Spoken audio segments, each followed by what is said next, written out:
दर्शकों नमस्कार, स्वागत है आप सभी का एक बार फिर से न्यूज़ डीएनएन की खास पेशकश दास्ताने कामयाबी, आम आदमी का खास सफ़र।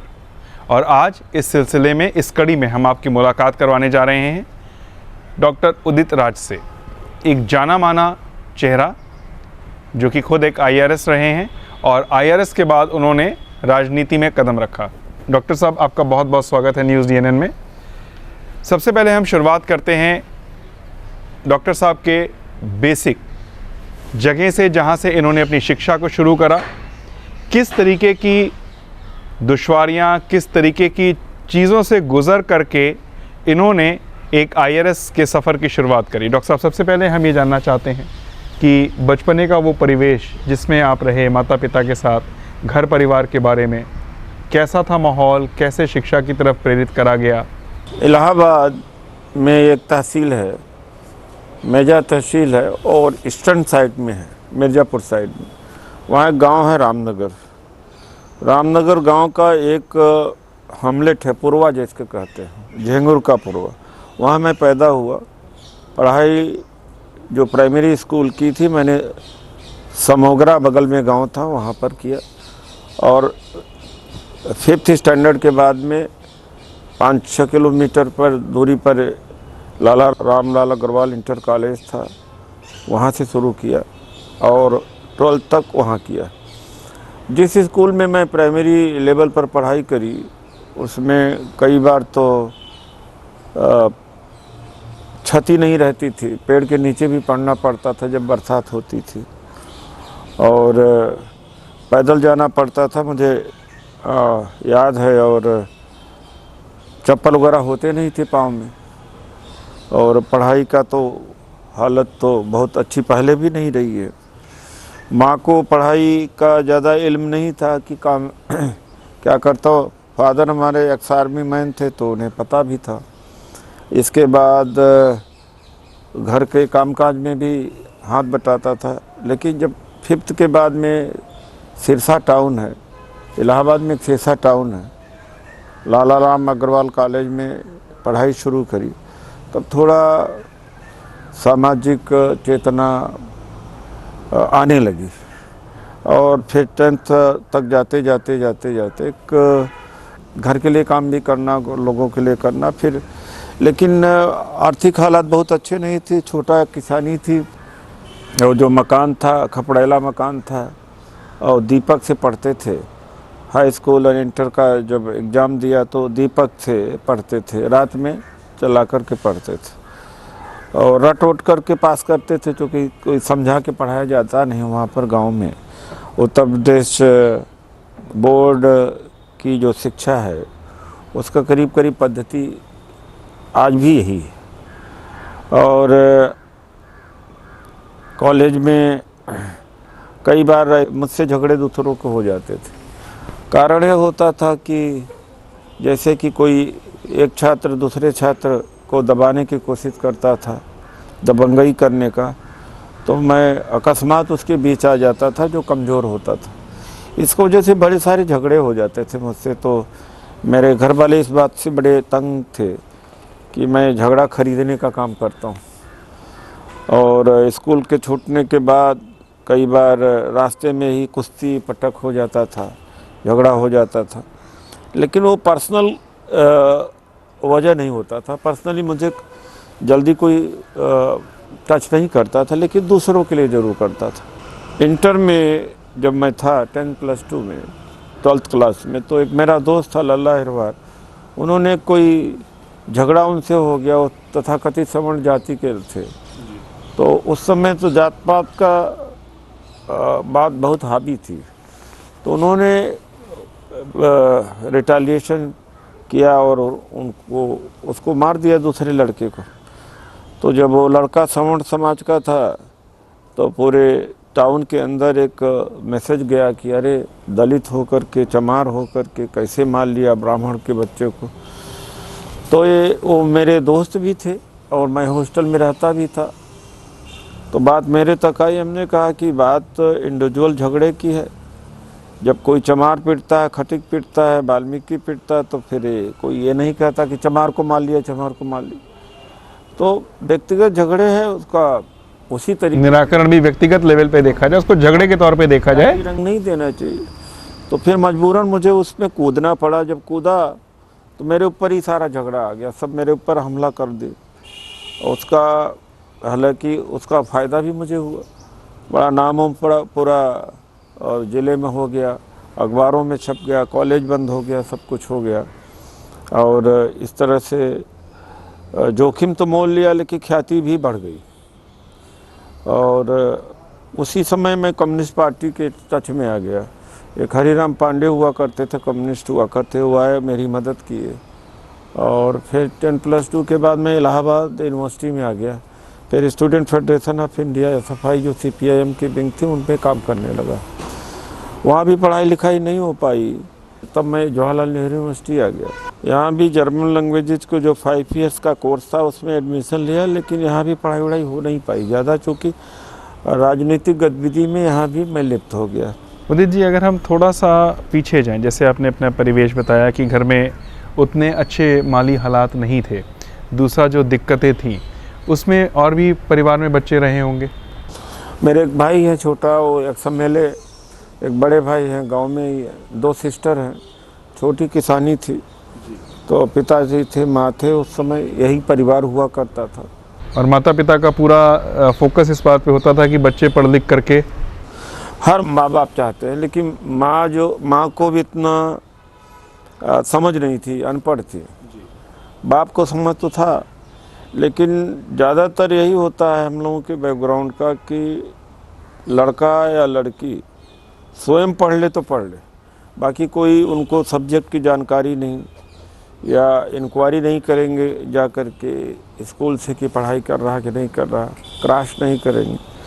तो सेल्फ स्टडी, सेल्फ मोटिवेशन ही बेसिकली काम आया हमारे क्षेत्र।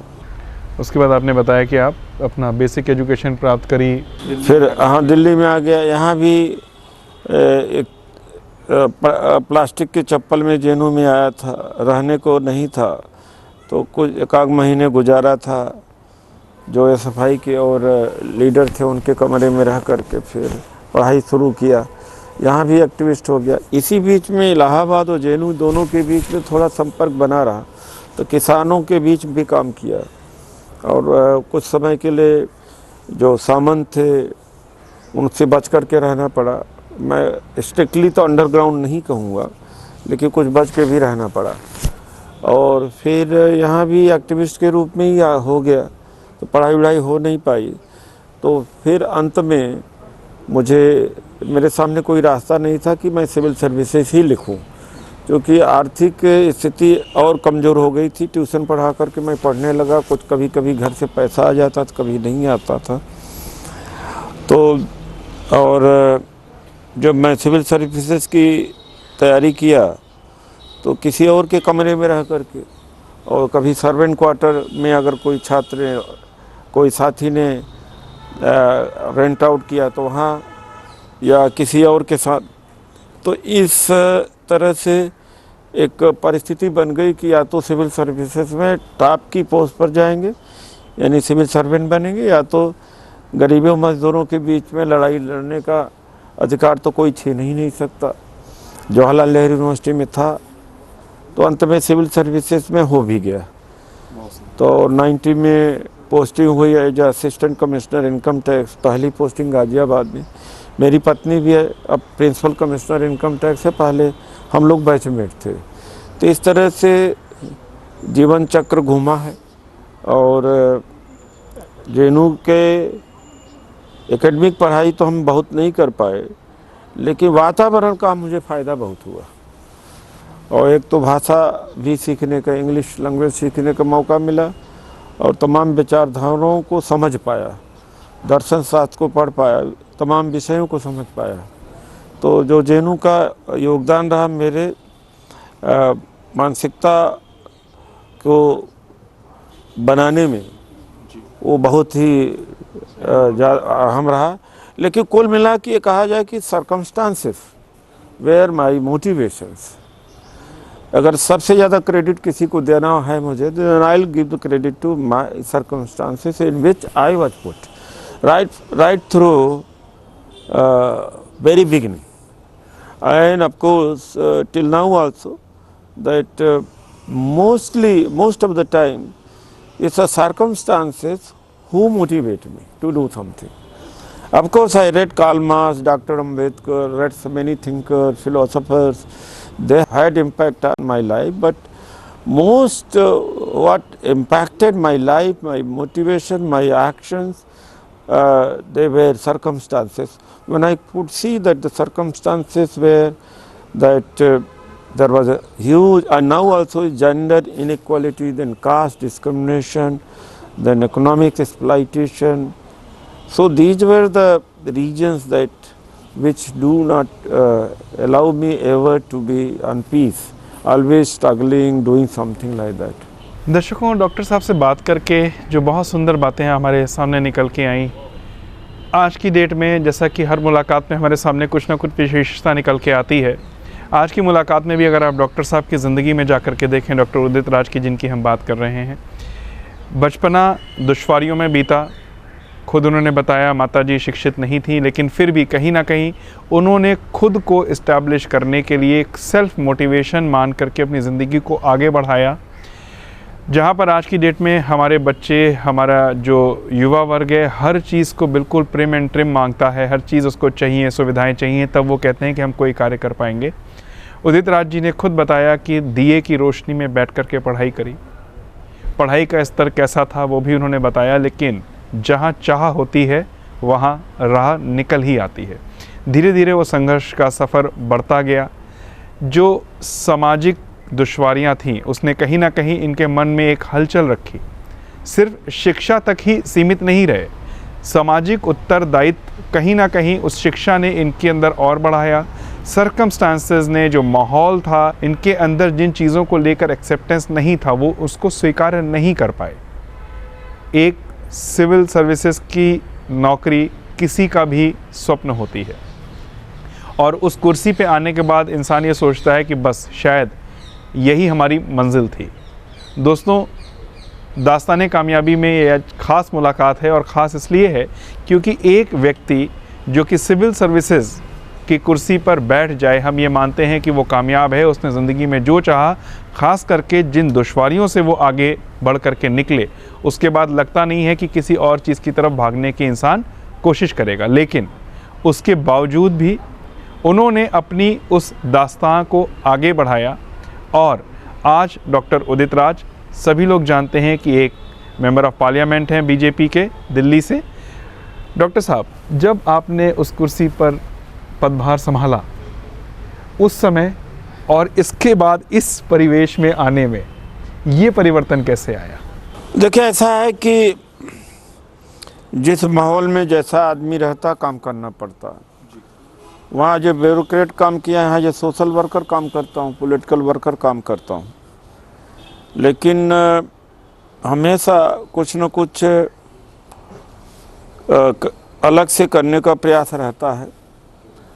और जस्टिस की बात, जैसे मैंने कहा कि जेंडर इनइक्वलिटी बहुत है, और जब तक इस देश में महिलाओं को हर क्षेत्र में भागीदारी नहीं दी जाएगी, बराबरी का दिया नहीं जाएगा, तब तक मैं नहीं समझता हूँ कि यह देश ग्लोबल पावर हो पाएगा। अभी जहाँ सिक्योर एटमॉस्फेयर गर्ल्स के लिए दिया जाता, वहाँ बच्चों से, लड़कों से कम नहीं है। जैसे इंटर और हाई स्कूल की पढ़ाई देखें CBSE में, तो girls are the toppers because environment is secure. लेकिन जब वही ग्रेजुएशन करने जाती हैं तो उतना सिक्योर नहीं होता। ग्रेजुएशन भी कर लिया तो जब फील्ड में जाना होता है, जैसे इंडस्ट्री चलाना है, व्यापार करना हो, कृषि करना हो, या किसी आर्थिक, सामाजिक, राजनीतिक और स्वास्थ्य के क्षेत्र में जाना हो, तो फिर रुकावटें सब जगह हों। कोई गुंडा मिल जाएगा, कोई तकलीफ़ दे रहा है, भाई भी कहेगा बाहर क्यों जा रहे हैं, माँ कहेगी तुम्हें क्या ज़रूरत है, शादी करके अपने घर जाओ। उसका घर से बेगाना कर दिया जाता है, एक तरह से कहा जा सकता है। और हमारे घर में लड़कियां काम नहीं करती, हमारे घर के रीति रिवाज से अलग है। फिर फाइनेंशियल सपोर्ट नहीं होता है, तो जो टैलेंट सिक्योर्ड एटमॉस्फेयर में एग्जिबिट होता है, निकल करके आता है, वही टैलेंट ख़त्म हो जाता है। और 12th तक तो टॉपर थी, उसके बाद में गायब कहाँ हो जाती है। तो ये उन्हें फ्रीडम चाहिए, स्पेस चाहिए। सरकार कुछ करे या न करे, हम करे या न करे, अपने आप अपनी जगह बना सकते हैं, लेकिन फ्रीडम नहीं है, जगह नहीं। घर से लेके समाज तक उसको रोकता है, रीति रिवाज के नाम से, परंपरा के नाम से। उसके पास पूंजी नहीं होती है, सिक्योरिटी नहीं होती, रात में अकेले जाके कोई फैक्ट्री नहीं चला सकती, दुकान नहीं कर सकती, कहीं सामान लेने नहीं जा सकती, कोई ट्रांजैक्शन नहीं कर सकता। तो मैं समझता हूँ कि जब तक इस देश में फ्रीडम नहीं होगा, सिक्योरिटी नहीं होगी, स्पेस नहीं दिया जाएगा, तब तक इनकी भागीदारी बढ़ेगी नहीं, और तब तक देश हमारा जिस मुकाम पर पहुंचना चाहिए ग्लोबल पावर होने का, वो नहीं हो सकता। और दूसरी तरफ मैं देखता हूं कि वही जब तक जाति व्यवस्था इस देश में नहीं होती, अब मेजॉरिटी की आबादी को अगर कोई अलग थलग करके सोचे कि उसकी अर्थव्यवस्था आगे बढ़ जाएगी, उत्पादन आगे हो जाएगा, आखिर वो उत्पादन तभी होगा जब डिमांड होगा, और डिमांड तब होगा जब परचेजिंग पावर सबकी होगी, परचेजिंग पावर तब होगी जब उनको अपॉर्चुनिटी अवसर मिलेगी। तो ये दो बड़े फैक्टर मैं भारत के विकास के अवरोध में देखता हूँ। जब तक इन दोनों फैक्टरों को हटाया नहीं जाता, तब तक लोग आते रहेंगे, ठीक है, बहुत प्रयास भी करने वाले लोग आते हैं शासन सत्ता में, लेकिन वो एक सीमा बनी रहेगी। तो यही मुख्य कारण बना आपका एक IAS ऑफिसर की नौकरी से हट करके राजनीतिक परिवेश में उतरना? नहीं, यही नहीं है, ये है तो सही है, फिलोसफिकल हमारा डिस्कोर्स है, थिंकिंग है, लेकिन कुछ यहाँ ज़्यादा किया जा सकता। यहाँ कानून बनाने की जगह पर आए, वहाँ कानून बना हुआ था उसको लागू करने की जगह पर आए। यहाँ दायरा बड़ा है, वहाँ दायरा छोटा है। यहाँ अपने तरफ से काफ़ी कुछ किया जा सकता, वहाँ पर सिस्टम के हिसाब से, रूल्स एंड रेगुलेशन के हिसाब से ही किया जा सकता। तो क्रिएटिविटी के चांसेस ज़्यादा हैं, सर्विस करने के चांसेस। बट डॉक्टर साहब, एक सबसे बड़ा रिस्क फैक्टर भी था कि आप एक सिक्योर्ड जोन से निकल के बिल्कुल इनसिक्योर जोन में आ रहे थे। सिक्योर क्या, 10-15 साल तक एक तरह से कहा जाए कि सड़क पर ही था।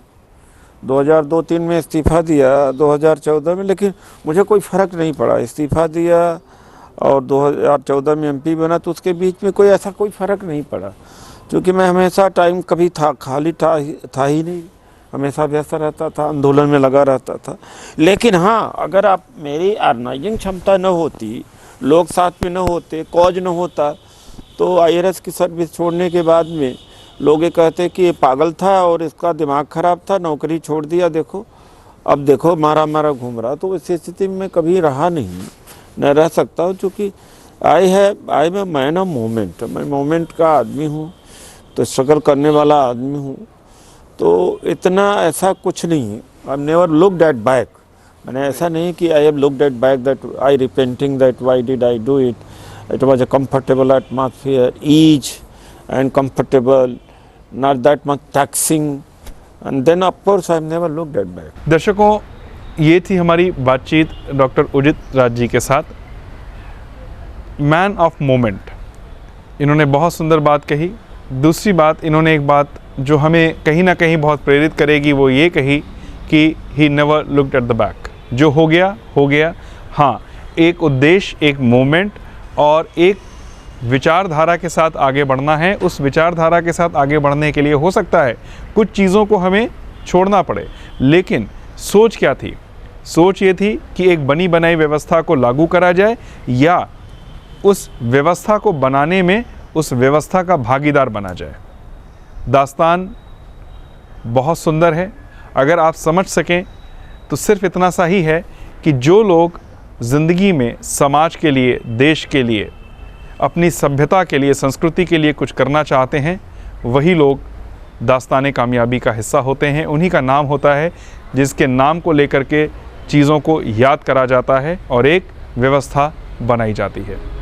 डॉक्टर साहब, हम अपने दर्शकों के लिए, ख़ास करके ये हमारा जो प्रोग्राम है, टॉक शो है, जो कि 208 देशों में देखा जा रहा है इस समय, एक समाज के लिए, एक ख़ास करके जो युवा वर्ग है हमारा, जो कि रातों रात सब कुछ चाहता है, उसके लिए हम चाहते हैं कि आपके तरफ से एक मैसेज जाए। रातों रात क्यों नहीं चाहेगा भाई? हमारे देश में self freedom denial, self pleasure denial से ज़्यादा क्रेविंग बढ़ी है। हाँ, नहीं चाहिए, ये लस्ट है, ये प्लेजर है, रोमांस से दूर रहना चाहिए, ये नहीं खाना चाहिए, वो नहीं खाना चाहिए, जो मन, दीज आर नीड्स।